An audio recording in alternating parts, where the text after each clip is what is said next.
অন্ধকারে ছাইয়ে গেছে।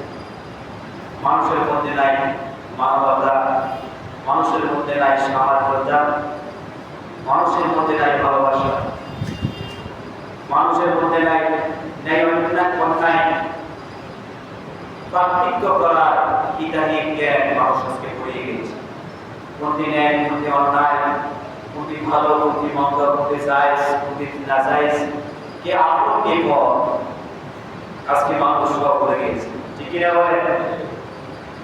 মানুষ কেবল নিজ নিজ চিন্তায় ব্যস্ত, শুধু নিজ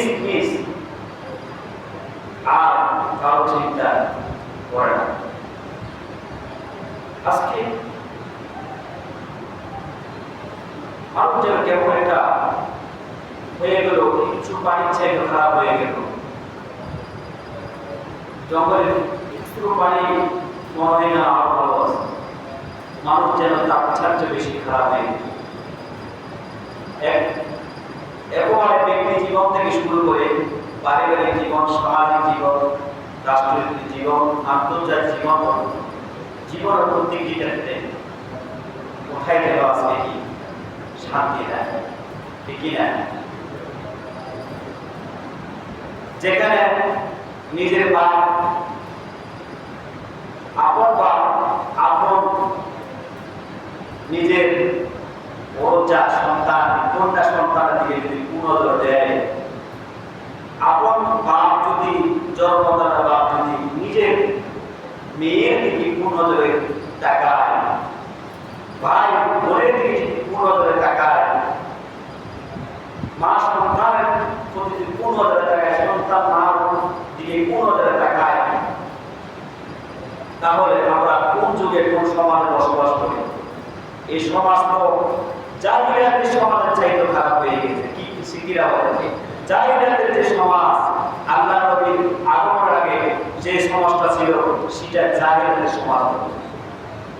আজকে সমাজ ব্যবস্থা জাহিলিয়াতের সমাজ হার মানবে। শিখিরা বলে এত খারাপ হয়ে গেছে, মানুষ চরিত্র এত খারাপ হয়ে গেছে, এত নিম্নে মানে পৌঁছে গিয়েছে। মানুষ বলে পরিচয় দেওয়া মানুষের সে অধিকার হারিয়ে গেছে। শুধু মুসলমান, শুধু মুসলমান নয়, মানুষ বলে পরিচয় দেওয়ার গুণ হারিয়ে গেছে। মানুষের মধ্যে মনুষ্যতার যে গুণগুলো থাকা দরকার, সে গুণগুলি পর্যন্ত আজকে মানুষ হারিয়ে গেছে।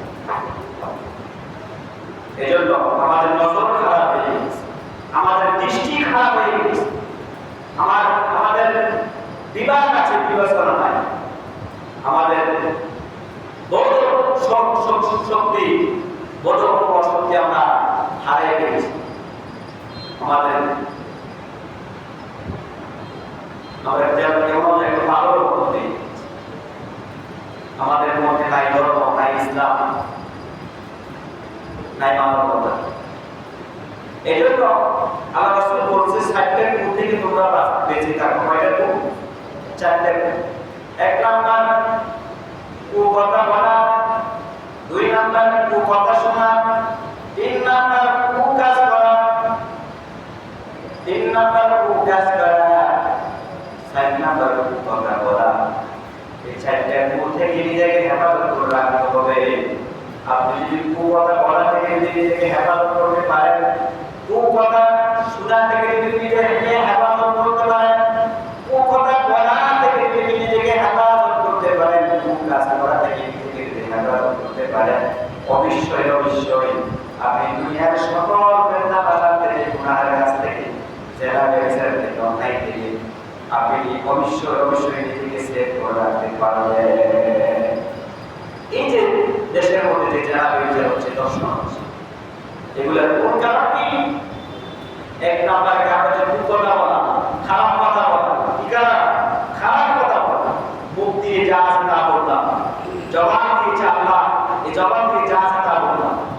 এখানে আমাকে একটু শিক্ষা দিয়েছে, আল্লাহ রাসূল বলছেন জবান আছে তোমার, আল্লাহ জবান দিয়েছে, তুমি এমন এই জবান দিয়ে যেভাবে সেভাবে খরচ করা যাবে না।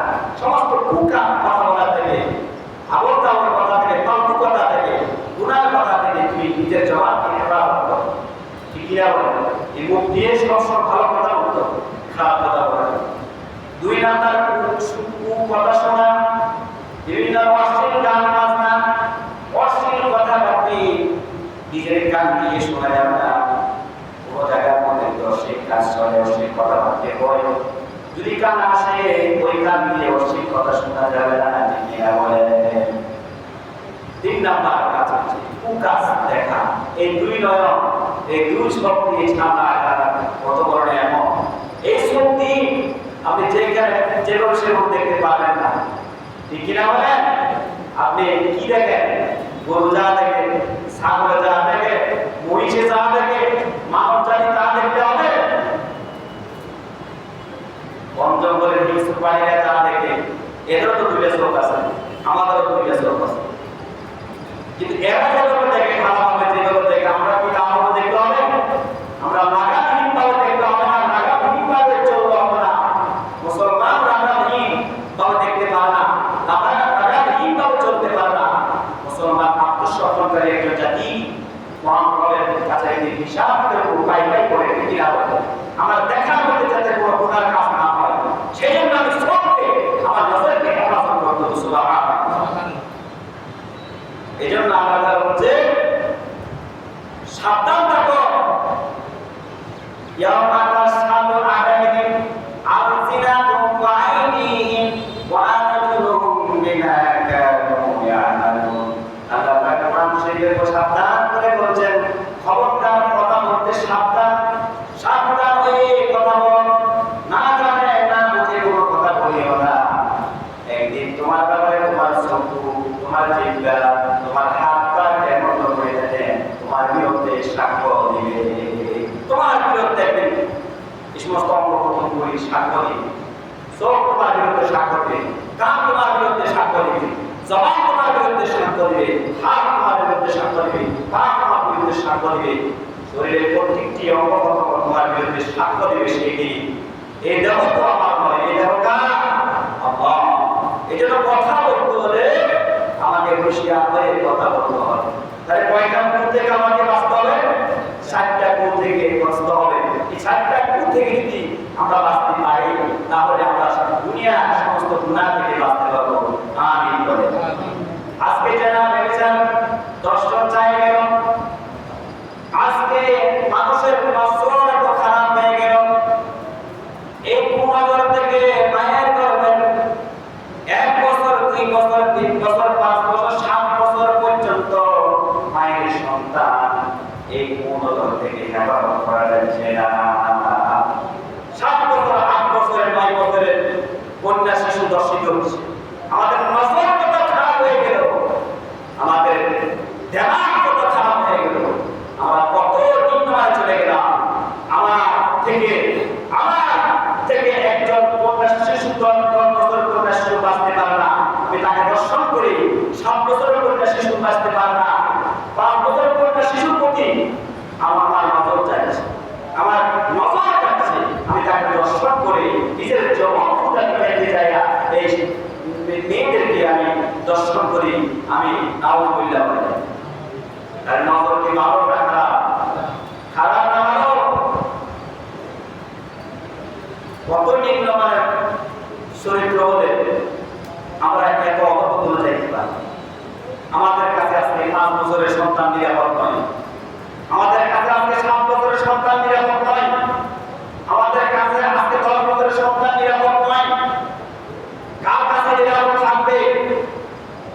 নিজের বাবা নিজের কন্যা সন্তানের দিকে নজর দেয়, এর চাইতে আপন প্রিয় মানুষ পৃথিবীর মধ্যে আর কেউ হতে পারে? সে বাবা পর্যন্ত আজকে সন্তানের উপর নজরে তাকায়, কি কিনা বলে? ভাই বোনের দিকে নজরে তাকায়, আত্মীয় স্বজন, এলাকাবাসী, এক ভাই আর বোনের দিকে তাকায় নজরে, এক প্রতিবেশী আর প্রতিবেশী নজরে তাকায়। আজকে যে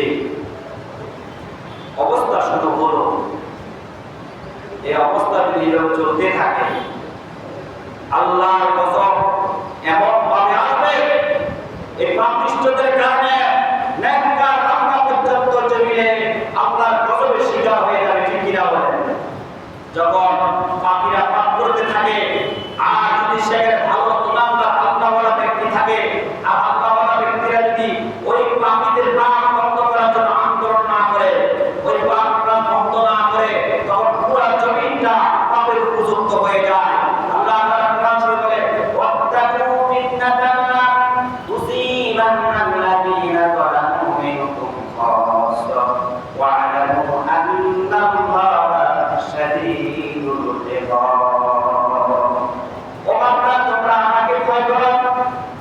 বেদনা পাশান থেকে তোমরা নিজেকে হেফাজত করো। বেদনা পাশান গুনাহ শুধু নিজের মধ্যে সীমাবদ্ধ থাকে না, এই বেদনা পাশাতে গুনাহের অপরাধ এমন ভাবে ছড়িয়ে যায় ওরা সমাজকে ঘেরা করে ফেলে। গুনাহ শুধু নিজের মধ্যে সীমাবদ্ধ থাকে না, অপরাধ শুধু নিজের মধ্যে সীমাবদ্ধ থাকে না, এই অপরাধ এমন ভাবে চায় না ওরা সমাজকে ঘিরে ফেলে। অর্থাৎ আল্লাহ আমাকে ভয় করো, আমার শাস্তি অত্যন্ত কঠিন, আমার শাস্তি কি অত্যন্ত কঠিন। আল্লাহ শাস্তি কি কঠিন না সমাজ? আল্লাহ শাস্তি কঠিন না কি সমাজ? অবশ্যই অত্যন্ত কঠিন। এই জন্য আল্লাহ শাস্তিকে ভয় করো। আসল আল্লাহ আমাদের মালিক, আমাদের মালিককে আমরা আল্লাহ গোলাম, এটাকে অবিশ্বাস করতে পারবেন? আল্লাহ আমাদের মালিক, আমরা আল্লাহ গোলাম। আল্লাহ আমাকে সৃষ্টি করতে, আপনাকে সৃষ্টি করেছে আল্লাহ ইবাদত করার জন্য। আল্লাহ বান্দার জন্য সমস্ত নিয়ামত দিয়েছেন। আল্লাহ বান্দাকে সৃষ্টি করার আগে বান্দার জন্য জমিন তৈরি করে দিয়েছেন, জমিন থেকে আল্লাহ বান্দার জন্য রিজিকের ব্যবস্থা করে দিয়েছেন। সুবহানাল্লাহ। বান্দাকে জমিনে চলাচল করার জন্য, বসবাস করার জন্য জমিনকে বান্দার জন্য উপযোগী করে দিয়েছেন কিনা বলেন? কি জন্য এত কিছু বান্দার জন্য বলেন? বান্দা আল্লাহ যাতে ইবাদত, আল্লাহর ইবাদত করার জন্য আল্লাহ বান্দার জন্য সব কিছু মাফ করলেন।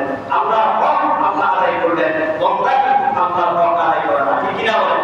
আল্লাহর হক আল্লাহ আদায় করেন। প্রতিদিন সূর্য উদয় হয়, প্রতিদিন সূর্য অস্ত যায়, যাই কিনা বলেন? বান্দার জন্য অক্সিজেনের প্রয়োজন, খাওয়ার প্রয়োজন, রাত প্রয়োজন, দিন প্রয়োজন। আল্লাহ তাআলা সব নিয়ামত দিয়ে বান্দাকে ধন্য করেছে। সুবহানাল্লাহ।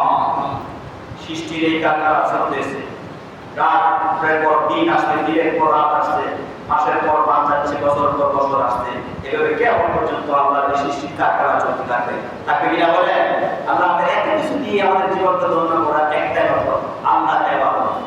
আল্লাহ তাআলা মানব জাতিকে সৃষ্টি করে এনে ছেড়ে দেন নাই, মানব জাতির জন্য আল্লাহ তাআলা বিধান দিয়ে দিয়েছেন। বিধানের নাম আল কোরআন। মানুষ কিভাবে জীবন যাপন করবে সমাজে, মানুষ কিভাবে আল্লাহর ইবাদত করবে, সেই জন্য আল্লাহ তাআলা মানব জাতির জন্য বিধান দিয়েছেন কিনা? সেই বিধানটা কি? আল কোরআন। আমরা বলি কিন্তু মাঝে মাঝে আল কোরআনের আলো ঘরে ঘরে যাও, আল কোরআনের আলো সমাজে যাও, কিন্তু বলি কিন্তু আলো জ্বালাইতে রাখে নাই। কোরআনের আলো যদি জ্বালানো যায়, দুনিয়ার মধ্যে যত অন্ধকার আছে সমস্ত অন্ধকার দূর হয়ে যাবে। গোটা পৃথিবীর মধ্যে যদি কোরআনের আলো চলে যায়, মানুষ যদি কোরআনের আলো